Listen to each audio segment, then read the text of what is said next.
নম্বরে হলো আল ইন্তিহার, আত্মহত্যার মৃত্যু। সমাজে আছে না নাই? উকিয়াতে তো নাই না? এদিকেও মরে কি জন্য?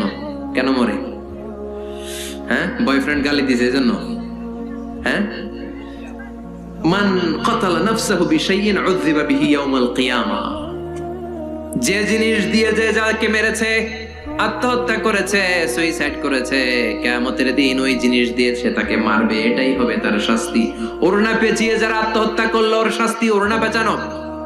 বিষ খেয়ে যারা মারা গেল তার শাস্তি জাহান্নামের বিষ খাবে আর চিৎকার করবে। ছুরি ঢুকিয়ে যারা মারা গেল জাহান্নামের আগুনে ঝলসানো ছুরি শুধু ঢুকাবে। আল্লাহ আত্মহত্যা থেকে বাংলাদেশে বাঁচাও, আমাদের ছেলে মেয়েগুলারে বাঁচাও। চিৎকার দিয়ে বলেন আমিন। আত-তাআক্কুদ ফিল লিসান ফিলা ইলাহা ইল্লাল্লাহ। আজীবন কালেমা পড়ে নাই, আজীবন কালেমারে বাস দিয়েছে, এখন মরার সময় সবাই কয় কলমা পড়েন, কলমা পড়েন। এখন পড়তে চায় মাগার মুখ দিয়ে বাইর হয় না। আছে না নাই?